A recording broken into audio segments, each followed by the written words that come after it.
The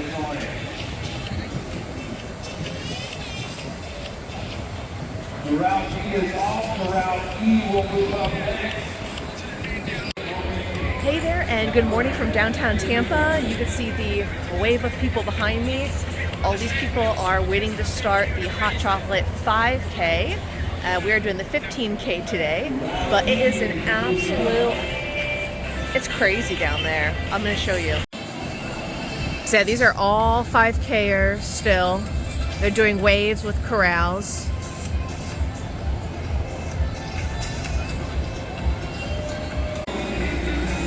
So we went ahead and went to the expo yesterday. That was the only option for packet pickup.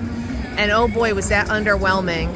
Basically, you walked in, you got your bib, you got your bag of like with your sweater and everything in it.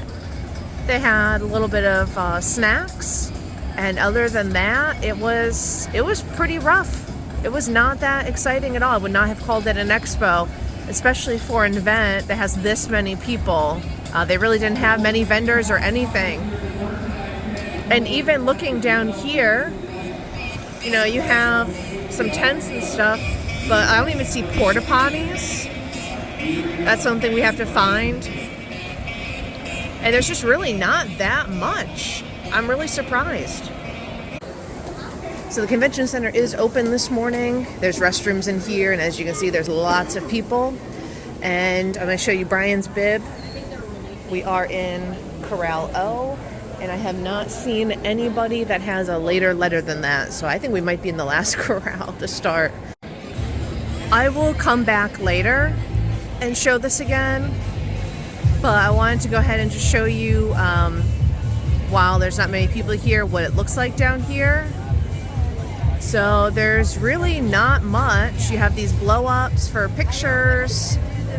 They do have the signs, 2 restrooms to go into the convention center. They have a gear check. Down there you can see they have one of those backdrops for pictures. And that's pretty much it. Over here they have all of the snacks and everything.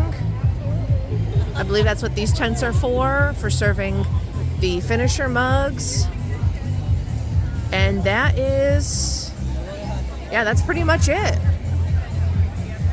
So this is my first time. They have the merchandise over there. This is my first time doing this race. Brian did this many times and he really enjoyed it. But so far, this is not really my cup of tea. So we are now in the corrals. So we got into L. They don't check bibs. And there's no reason for us to be in the back. Out on the course, M Corral will be moving up into the starting position. Good luck. So the rest of this corral has left me in the dust. But over here to the left are people that are finishing their 5K. And we're over here on the bridge. So this will be about the exact same course as we had at the Bolt Run. So you'll recognize that. Here's the finish line. People from the 5K still finishing. And we will see this in a little bit. All right, mile 1. And it is definitely brutal having not started until after 8 o'clock. You know, we lost a whole hour of really cool temperatures, and luckily it's still not that bad out, but it is definitely super, super humid. We're less than a mile and a half in, and we have a sweet station, whatever that is, and a water station.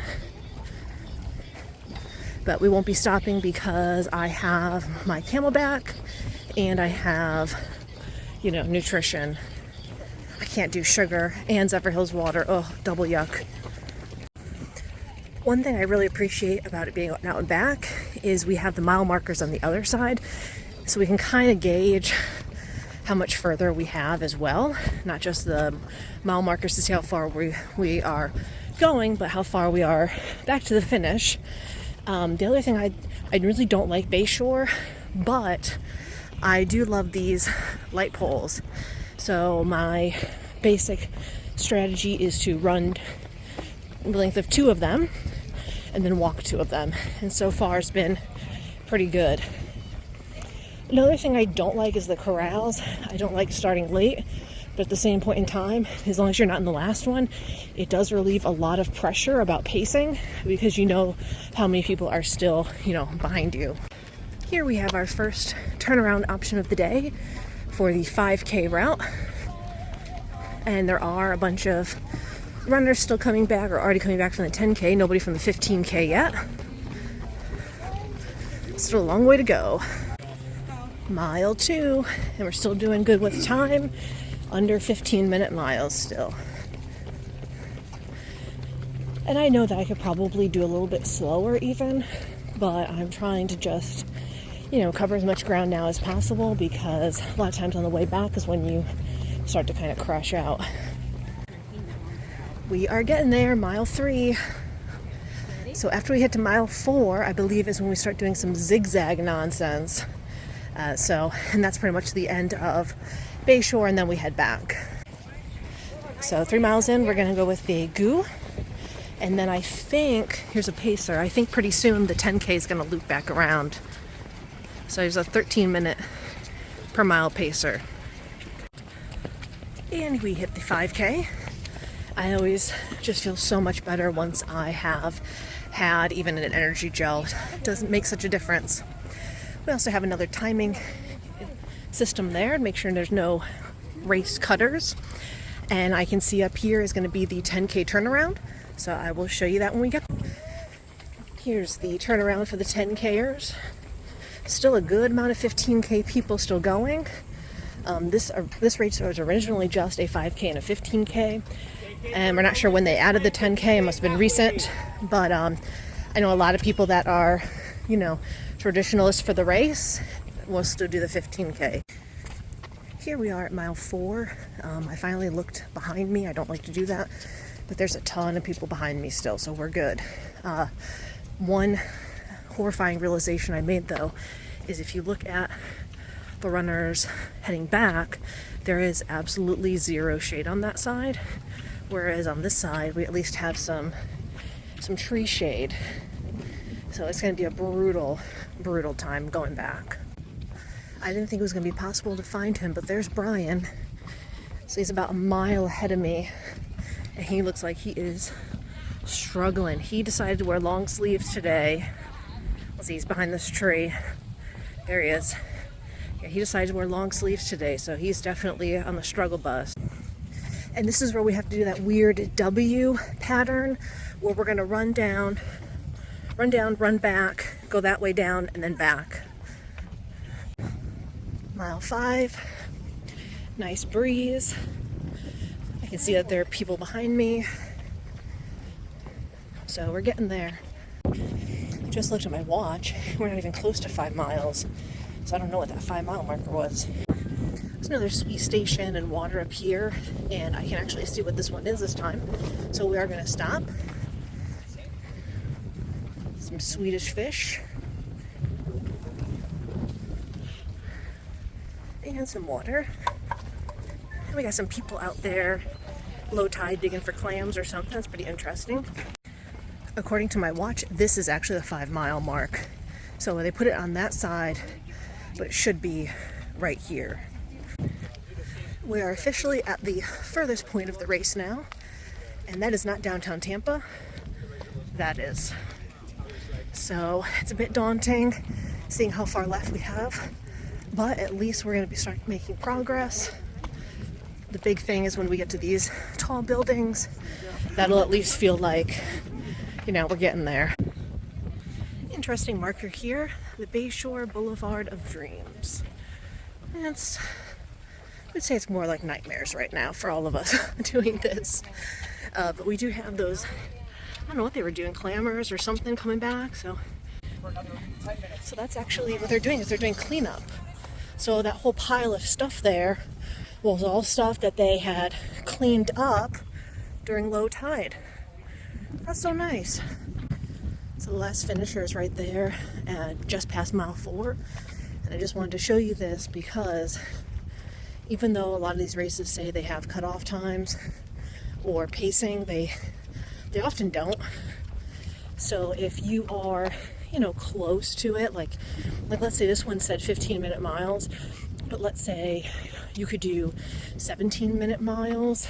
A lot of times they will let that stuff slide. So I'm not saying to break the rules, but I'm just saying, you know, like let's say your training wasn't as much as, let's say you didn't, you know, hit your training goals that you wanted to, you should always still do it. Worst case, they may shut the road down. They may be clearing that side of the road, and then when she gets to this side of the road, they may make her go on the walking path over here because the streets have to be opened up or something, but you can still do it. They didn't have a marker for the 6 mile, but they have the 10K here. So downtown's looking a little bit closer. But one thing that's good about this race is I don't really like being on Bayshore, but I'm really liking these light poles. So I've just been running 2, walking 2, and it's been working out really, really well. The next race that we do on this is Gasparilla. I have a big challenge weekend, so I'm glad that I figured out my pacing this race. Mile 7, and oh boy, I'm done with this race. So coming back, it's not the sun that's the issue, it's the wind. So the wind is like coming straight for us. It's causing a lot of resistance, and it's just a bit rough. But still on track, still under 15-minute miles. 2.3 left to go. Almost there. 1.3 miles left to go. As long as I stay okay on this last 1.3 miles, I'll finish right under 2:20, which is really the goal time if the goal is 15-minute miles. Mile 9, we're almost there now. And they also have the markers still up. You see mile 6, and then mile 3 is around the corner. And what's nice is it's a good countdown, and we'll be at the finish, guys. We're almost there. All right, and there's the finish. I'll see you guys on the other side. All right, and back to the start. This is the post-race party. As you can see, it's not too busy here because keep in mind the 5K pretty much finished by the time we even started, and then we had the 10K, and I was like one of the last people in the 15K, so it's definitely clearing out. So an interesting thing that they're giving out are these circles over here. So they have the bottle and the filter. So I've never tried this before. This is a kind of a fun giveaway. All right, so this is what we got. So first we have the finisher medal here. It's pretty cute. And then this is what we get to dip. So we have, let's see, Rice Krispies treat, some graham crackers, pretzels, there's a marshmallow in there, a wet wipe, and a banana. At the hot chocolate, 15K, 5K, and 10K. Here in downtown Tampa, they have a Publix that used to be a Greenwise, and they still have beer. So you can get a craft beer glass for $5, no tip. And they even come in these little Publix glasses. So I'm trying the pecan pie cider, which is blowing my mind right now. And Brian has the coffee porter. Very, very good. If you came here, I would suggest maybe mixing these two together even. Very good. And as you can see, 2 pours of beer, $10.75.